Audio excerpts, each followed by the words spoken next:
আপনার জীবনের 6টি চিরন্তন সত্য কি জানেন? 40-এর পর আপনার শিক্ষাগত সার্টিফিকেটের কোনো মূল্য নেই, মূল্য আছে শুধুই কর্মদক্ষতার। আর 50-এর পর সৌন্দর্যের কোনো মূল্য নেই, যতই সাজুগুজু করা হোক না কেন।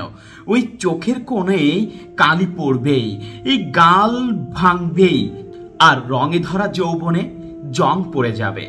আর 60-এর পর অবসর, তখন আর পুরনো চেয়ারটার কোনো দাম নেই।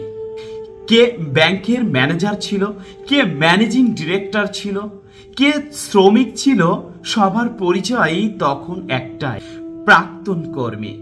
70-এর পর ওই ম্যানেজিং ডিরেক্টরের বাংলো বাড়ি আর শ্রমিকের কুড়ে ঘরের মধ্যে কোনো পার্থক্য নেই। কারণ কি জানেন? ছেলেমেয়েরা সবাই বাইরে বেড়াতে গেছে, ঘরে আছে শুধুই বুড়ো বুড়ি।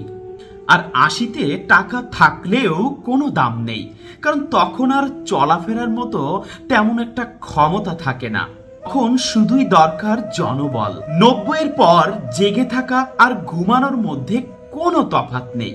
আর এই জন্যই আল্লাহর নবী হযরত মুহাম্মদ সাল্লাল্লাহু আলাইহি ওয়াসাল্লাম নিজেই দোয়া করে বলতেন, হে প্রভু, আমাকে বার্ধক্যের অভিশাপ থেকে মুক্তি দাও, নিজের পায়ের উপরেই ভর করেই যেন আমি মরতে পারি।